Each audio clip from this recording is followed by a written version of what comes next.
bulan ini, di bulan November, gereja memberikan tema bagi kita semua tentang kesetiaan. Bisa belajar tentang kesetiaan Tuhan dan bagaimana kita meresponi kesetiaan Tuhan itu dalam kehidupan kita. Bapak Ibu, waktu saya mau menyampaikan firman Tuhan ini, tadi saya bersaksi sama Bu Wasti. Jadi waktu mau menyampaikan firman Tuhan ini, saya diuji tentang kesetiaan. Apakah saya akan tetap ikhlas dalam kondisi sulit? Karena memang kami selama beberapa waktu ini memang agak sibuk dengan kepindahan. Jadi kemarin saya merapikan rak bukunya Pak Farel. Lalu setelah saya susun, saya tahu bahwa di situ ada bahan khotbah saya. Lalu saya bilang dengan diri saya begini, ini bahan khotbah, diletakin di sini, jadi nanti gampang ya nyarinya. Saya ngomong dengan diri saya sendiri. Sudah, lalu saya aturlah semuanya supaya tersusun rapi. Setelah selesai, saya senang karena udah selesai. Jadi buku-buku yang berantakan itu udah tersusun rapi dari yang tinggi sampai yang terendah. Itulah kira-kira saya mencoba merapikan semuanya. Saya lupa ternyata saya juga merapikan bahan khotbah saya. Jadi setelah selesai saya mandi, saya udah siap-siap mau duduk, mau persiapan lagi. Terus saya bilang sama Pak Farel, bahan khotbahku tadi di mana ya? Saya bilang gitu. Tadi aku bilang sih, bahan khotbahnya diletakin di sini biar gampang carinya. Tapi saya kelupaan di mana saya letakkan. Saya tahu, saya ngomong dengan diri saya, pokoknya saya mau letakkan supaya mudah saya lihat, saya ingat bahwa itu mau saya pakai. Saya bingung lah Bapak Ibu, langsung udah tersusun soalnya gitu kan, tiba-tiba tidak ada. Terus Pak Farel sambil nyetrika nyetuk sama saya, ayo bisa setia enggak, katanya gitu. Maksudnya saya bilangnya, ya udah dibongkar lagi. Saya disuruh bongkar lagi lemari yang udah tersusun itu Bapak Ibu. Ya saya bilang kan, itu kan susah gitu kan nyusunnya lagi. Terus setia enggak, katanya dia cuma nyetuk gitu doang. Cuma dalam hati saya iya juga ya. Akhirnya lah saya bongkar dari atas. Pokoknya bukunya tipis, buku saya tipis, saya bilang gitu kan. Saya bongkar, nggak ada. Sampai ke tengah lagi saya bongkar, nggak ada. Sampai lagi ke bawah nggak ada, 3 susun tuh nggak ada. Terus dia bilang gini, tadi kan buang-buang itu kertas kan, jangan-jangan di tempat sampah kata dia. Saya cari lagi tempat, saya bongkar lagi tempat sampah. Kemana sih? Saya bilang padahal tadi saya udah bilang, saya letakin di sini supaya mudah, gitu kan. Gak ikhlas gitu loh ngerjain semua itu kan harusnya udah beres gitu, tapi saya harus ulang lagi gitu. Tapi mau setia nggak nih? Dalam hal sepele kata Pak Farel, dalam hal sepele tetap mau setia nggak nih? Nyari pelan-pelan sambil minta pertolongan Tuhan. Padahal hal untuk menemukan bahan khotbah aja saya berdoa, Tuhan ingatkanlah di mana tadi peletakan. Itu aja saya minta sama Tuhan. Lalu akhirnya nggak ketemu. Di lemari nggak ada, di situ nggak ada, di kamar nggak ada, di tas kerja saya nggak ada. Di mana sih? Saya bilang, oh di tempat printer. Saya cari dulu nggak ada. Akhirnya saya bilang, ya udahlah, saya bilang gitu. Berarti saya harus susun ulang.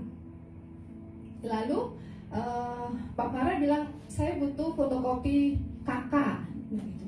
Lalu saya ambilkan lah, maksud saya mau ambilkan file-file kakak, semua surat-surat di rumah. Lalu saya ambil lah di lemari paling bawah. Lah, di situ ya. Di situ Bapak Ibu, padahal itu di luar prediksi saya. Kalau menurut saya ini kan tempat yang susah untuk dicari. Harusnya kan ada di ruang tamu, kenapa ada di kamar di bawah lagi? Gitu. Tetapi itu pun akhirnya saya belajar tentang kesetiaan itu, bagaimana kita ikhlas nyari lagi, nyusun lagi. Memang gak mudah Bapak Ibu. Itu hal sepele tentang kesetiaan. Bagaimana saya harus tetap sabar, harus tetap taat, nyari dan nyari. Itu gak mudah. Nah, saya gak tahu sih pengalaman Bapak Ibu selama 1 bulan ini tentang kesetiaan. Apakah kita jatuh bangun nih untuk setia kepada janji Tuhan? Ataukah kita justru belum berhasil? Ataukah kita ada yang sudah berhasil untuk mengaplikasikan setiap bagian firman Tuhan dalam kehidupan kita? Nah, kita akan belajar satu tokoh, tapi sayangnya tokoh ini adalah, kita kenal dia itu sebagai nabi yang tidak setia. Tapi kita mau belajar bersama bagaimana nabi yang tidak setia ini tetap dipakai oleh Tuhan, dan bagaimana kita melihat kesetiaan Tuhan. Kita buka dalam kitab Yunus pasal yang pertama. Langsung tahu ya tentang kisah Yunus. Yunus pasal pertama, ayat yang pertama sampai dengan yang ke-17.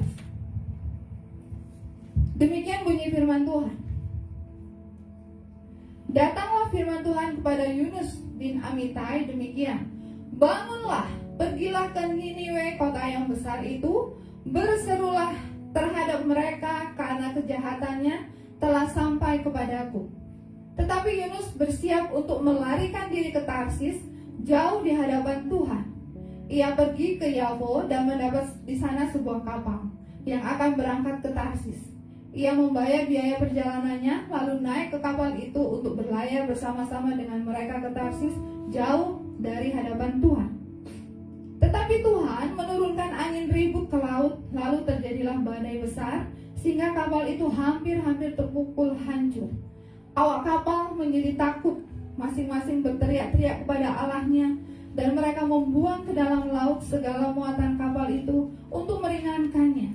Tetapi Yunus telah turun ke dalam ruang kapal yang paling bawah dan berbaring di situ, lalu tertidur dengan nyenyak. Datanglah nakoda mendapatinya sambil berkata, "Bagaimana mungkin engkau tidur begitu nyenyak? Bangunlah, berserulah kepada Allahmu. Barangkali Allah itu akan mengindahkan kita sehingga kita tidak binasa." Lalu berkatalah mereka satu sama lain, "Marilah kita buang undi, supaya kita mengetahui karena siapa kita ditimpa oleh malapetaka ini." Mereka membuang undi dan Yunuslah yang kena undi. Berkatalah mereka kepadanya, "Beritahukanlah kepada kami, karena siapa kita ditimpa oleh malapetaka ini? Apa pekerjaanmu dan dari mana engkau datang? Apa negerimu dan dari bangsa manakah engkau?" Sahutnya kepada mereka, "Aku seorang Ibrani. Aku takut akan Tuhan, Allah yang mempunyai langit, yang telah menjadikan lautan dan daratan." Orang-orang itu menjadi sangat takut, lalu berkata kepadanya, "Apa yang telah kau perbuat?" Sebab orang-orang itu mengetahui bahwa ia melarikan diri jauh dari hadapan Tuhan. Hal itu telah diberitahukannya kepada mereka. Bertanyalah mereka, "Akan kami apakan engkau supaya laut menjadi reda dan tidak menyerang kami lagi? Sebab laut semakin bergelora." Sahutnya kepada mereka, "Angkatlah aku, campakkanlah aku ke dalam laut, maka laut akan menjadi reda dan tidak menyerang kamu lagi. Sebab aku tahu bahwa karena akulah badai besar ini menyerang kamu." Lalu berdayunglah orang itu dan dengan sekuat tenaga untuk membawa kapal itu kembali ke darat. Tetapi mereka tidak sanggup, sebab laut semakin bergelora menyerang mereka. Lalu berserulah mereka kepada Tuhan, katanya, "Ya Tuhan, janganlah kiranya engkau biarkan kami binasa karena nyawa orang ini, dan janganlah engkau tanggungkan kepada kami darah orang yang tidak bersalah, sebab engkau Tuhan telah berbuat seperti yang kau kehendaki." Kemudian mereka mengangkat Yunus, lalu mencampakkan ke dalam laut, dan laut berhenti mengamuk. Orang-orang itu menjadi sangat takut kepada Tuhan, lalu mempersembahkan korban sembelihan bagi Tuhan dan mengikrarkan nazar. Maka atas penentuan Tuhan datanglah seekor ikan besar yang menelan Yunus, dan Yunus tinggal di dalam perut ikan itu 3 hari 3 malam lamanya. Demikian bunyi firman Tuhan. Saya ingin membawa kita untuk masuk dalam satu tema tentang karakter loyalitas atau kesetiaan. Bapak Ibu yang dikasihi oleh Tuhan, loyalitas itu bukanlah suatu keharusan bagi kita orang percaya. Sekali lagi, loyalitas itu bukanlah sebagai suatu keharusan bagi kita orang percaya, melainkan sebuah pilihan hati untuk merespon terhadap situasi sulit yang sedang kita hadapi. Itulah loyal, itulah setia. Jadi Tuhan tidak bilang bahwa kamu harus setia, enggak. Tapi Bapak Ibu, loyalitas itu adalah sebuah pilihan hati kita. Ketika kita merespon ada situasi yang sulit, apakah saya tetap akan berdiri bersama dengan Tuhan, ataukah saya akan meninggalkan? Apakah saya akan tetap berdiri bersama dengan Tuhan dan rencananya, ataukah saya akan meninggalkan? Itulah yang dimaksud dengan loyalitas. Alangkah lebih baiknya apabila Bapak Ibu dan saya memiliki karakter loyalitas ini dalam kehidupan kita. Ya, jadi ini harus bukan menjadi gaya hidup orang Kristen, bukan, tetapi ini menjadi karakter, menjadi satu kepribadian orang Kristen. Itu adalah kita memiliki karakter yang begitu loyal kepada Tuhan dengan semua panggilan dan rencananya. Bapak Ibu yang dikasihi Tuhan, Yunus adalah seorang nabi yang dikenal bukan karena dia taat kepada Tuhan, justru karena ketidaktaatannya pada panggilan Allah dalam kehidupannya. Allah menghendaki Yunus, memanggil Yunus untuk pergi ke Niniwe. Tapi dia pergi kemana? Tarsis. Itu bertolak belakang Bapak Ibu. Harusnya ke sana, dia ke sana. Dulu waktu kecil saya ingat sekali pemahaman saya salah. Kenapa Yunus tidak mau pergi ke Tarsis? Pikiran saya waktu saya dengar cerita sekolah minggu itu, saya simpulkan bahwa Yunus nggak mau ke sana karena orang-orang di Tarsis itu jahat, nanti dia dibunuh, nanti ini dan itu. Itu pikiran saya waktu itu. Tetapi sebenarnya Bapak Ibu, kenapa Yunus menolak perintah Allah yang dia ditujukan kepada Yunus secara pribadi? Kenapa dia tidak mau pergi ke Tarsis? Kenapa dia tidak mau ke Niniwe, tapi justru dia ke Tarsis? Bapak Ibu, respon Yunus adalah Yunus menolak panggilan itu, lalu dia melarikan diri dengan naik kapal untuk ke Tarsis. Alasannya adalah Niniwe itu adalah ibu kota Asyur. Lalu Asyur itu sering berperang dengan orang Israel dan menyusahkan mereka, lalu menghancurkan Israel sampai menjadi tawanan. Sehingga Yunus di sini membenci bangsa Niniwe karena dia tidak mau bangsa yang sudah kejam itu diselamatkan oleh Allah. Itu yang pertama. Alasan kenapa Yunus tidak mau diutus Tuhan ke Niniwe, karena kejahatan bangsa itu menurut Yunus, mereka itu pantas untuk tidak diselamatkan. Itu yang pertama. Lalu yang kedua, kenapa Yunus menolak panggilan Tuhan? Karena Yunus sangat mengenal pribadi Tuhan. Tuhan itu adalah Allah yang penuh dengan pengampunan. Dia penuh dengan belas kasihan. Dia penuh dengan kasih. Dia tahu kalau bangsa Niniwe ini bertobat, maka bangsa ini akan mendapatkan pengampunan dari Tuhan. Itu yang Yunus tidak mau.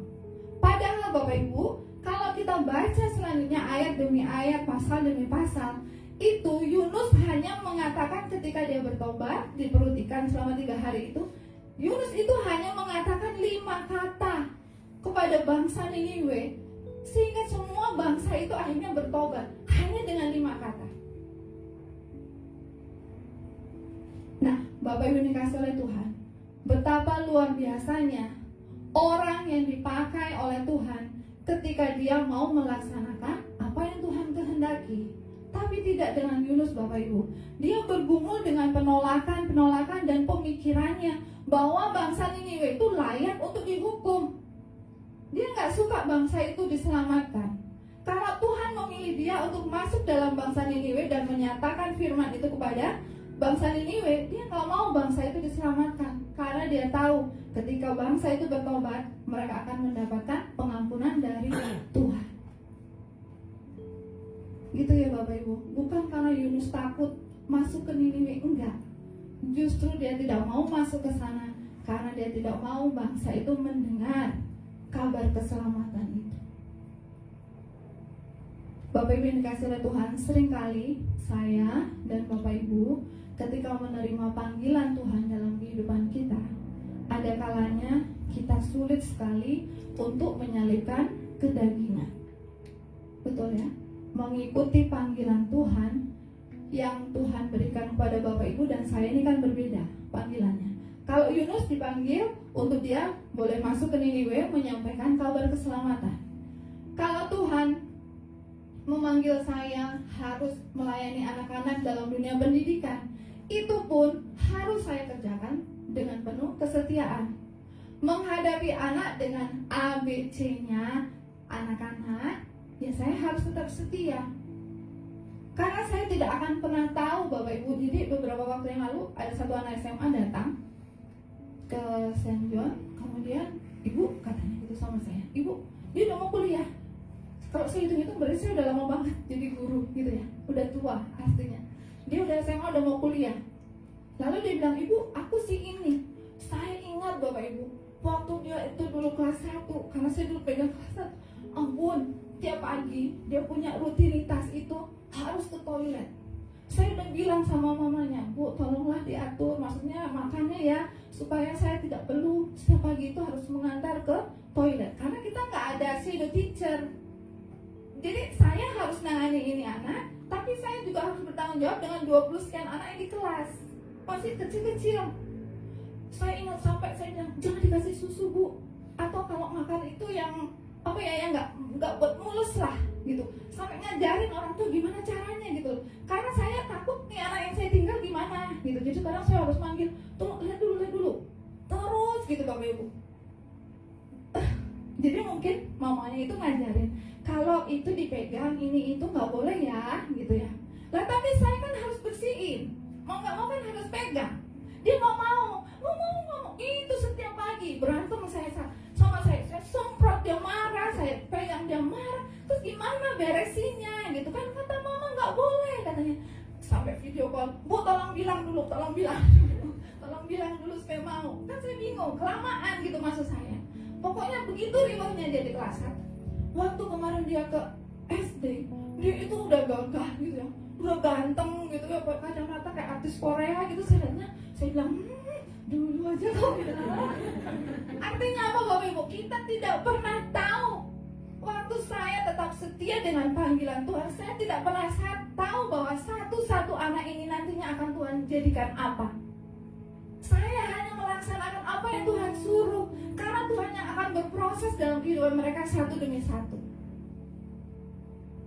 Begitu juga dengan Bapak Ibu. Dalam memenuhi panggilan Tuhan, ketika tamborin kita, ketika memenuhi panggilan Tuhan sebagai penari di gereja, kalau boleh saya tahu, tujuannya apa sih? Supaya dilihat gemulai gitu? Atau supaya kelihatan ya bagus aja? Atau ya memang begitulah gitu? Apa sebetulnya gitu loh yang ingin dicapai ketika saudara-saudari memenuhi panggilan Tuhan untuk menjadi penari di gereja itu sebetulnya apa? Ya supaya cantik tiap hari Minggu. Apa? Jadi harus bisa menemukan, kalau Tuhan memanggil saya dengan panggilan Tuhan ini, sebetulnya maunya Tuhan apa? Seperti Yunus, dia tahu bahwa kalau dia ke Niniwe, bangsa itu akan bertobat. Jelas harus tahu. Lalu dengan kehidupan Bapak Ibu, ketika Bapak Ibu menjadi pimpinan atau Bapak Ibu dalam segala bidang yang Tuhan percayakan, harus tahu kenapa Tuhan memanggil saya di sini. Kenapa Tuhan menginginkan saya setia di bidang ini. Harus menemukan apa tujuan Tuhan dalam kehidupan Bapak Ibu, sehingga saat kesulitan datang, kita tetap loyal. Kenapa? Karena saya dan Bapak Ibu tahu bahwa saya dipanggil Tuhan dengan tujuan ini. Sudah menemukan tujuan Bapak Ibu dalam panggilannya masing-masing? Atau masih bingung, yang ini panggilan Tuhan nggak ya? Bener nggak sih ini panggilan Tuhan? Atau masih ragu? Yang sedang memilih pasangan, yakin nggak bahwa yang kalian doakan itu benar-benar orang yang ada di samping atau yang ada di jauh di sana? Yakin nggak itu dari Tuhan? Yakin nggak bahwa itu betul-betul datangnya dari Tuhan? Ya coba dulu lah gitu ya, sambil berjalan nanti baru kita menemukan. Nggak bisa. Kalau sudah yakin hidup dalam Tuhan dan tahu apa maksud dan tujuan Tuhan, dijalaninya itu dengan tujuan yang baik, bukan coba. Yakin nggak? Ya.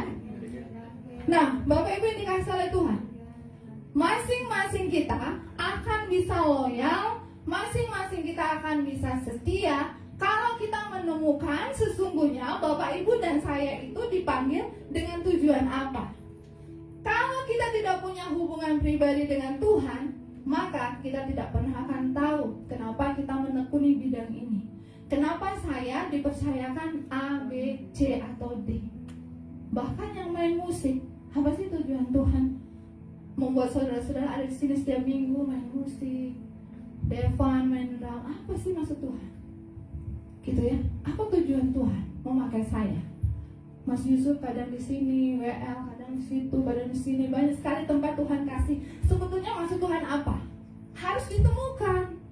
Sama seperti Yunus, Bapak Ibu, dia tahu kenapa dia harus disuruh ke Niniwe, tapi dia tidak loyal, dia tidak ikhlas kalau bangsa itu diselamatkan oleh Tuhan.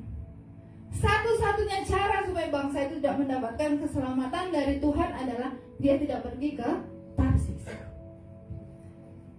Bapak Ibu dikasih oleh Tuhan, akhirnya Yunus dicap sebagai nabi yang tidak setia. Padahal Bapak Ibu dikasih oleh Tuhan, ketika firman Tuhan datang kembali waktu Yunus ada di perahu ya, akhirnya dia dilempar ke kapal, dari kapal, kemudian ada ikan besar, lalu Yunus ditelan selama 3 hari 3 malam. Itulah Yunus mengalami pertobatan. Seringkali ketika kita menyalipkan keinginan daging kita, selama itu juga kita mengalami kesulitan. Susah Bapak Ibu menanggalkan, menyalipkan keinginan daging itu susah. Karena keinginan daging itu kan enak ya. Semua yang daging-daging ini enak, menyenangkan hati kita. Tetapi Bapak Ibu, di sini kita melihat ketika Yunus bertobat lalu dia taat, firman Tuhan datang lagi di pasal yang ketiga, bangunlah, pergilah ke Niniwe, kota besar itu. Disitulah Yunus bertobat, kemudian Yunus pergi ke Niniwe. Dan Bapak Ibu tahukah, Yunus hanya perlu mengucapkan 5 kata, maka bangsa itu bertobat. Yunus hanya perlu mengatakan 40 hari lagi Niniwe akan ditunggang balikan. Hanya itu. Lalu orang Niniwe percaya kepada Allah, lalu mereka mengumumkan puasa, dan mereka baik orang dewasa maupun anak-anak mengenakan kain kabung. Setelah sampai kabar itu kepada raja kota Niniwe, turunlah dia dari singgasananya, ditanggalkanlah jubahnya, diselubungkan kain kabung, lalu duduklah ia di abu. Atas perintah raja dan para pembesar, orang memaklumkan dan mengatakan di Niniwe demikian, manusia dan ternak, lembu, sapi, kambing, domba tidak boleh makan apa-apa, tidak boleh makan rumput, dan tidak boleh minum air.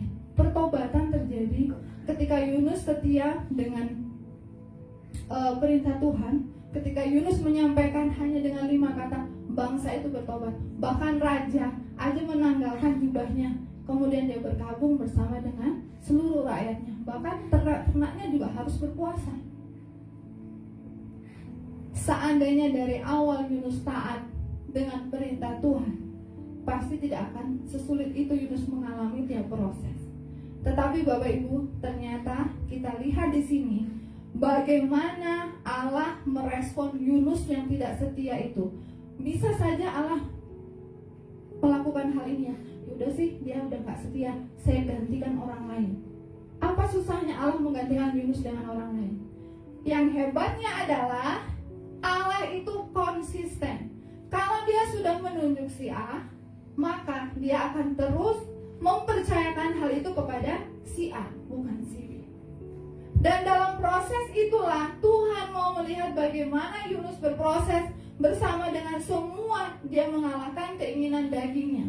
Bagaimana Yunus harus diproses untuk ikhlas kalau bangsa itu diselamatkan oleh Tuhan dan mengalahkan kebenciannya. Nah, begitu juga dengan Bapak Ibu dan saya. Panggilan Tuhan dalam kehidupan Bapak Ibu, mungkin sekarang kita sedang bergumul dengan panggilan ini. Kayaknya ini terlalu berat. Kayaknya saya harus meninggalkan istri saya deh, soalnya istri saya begini dan begitu. Kalau ada pikiran-pikiran semacam itu dalam kehidupan suami istri, saya mau ingatkan bagaimana Bapak Ibu dan saya yang sudah menikah, kita pernah berjanji di hadapan Tuhan untuk setia sampai.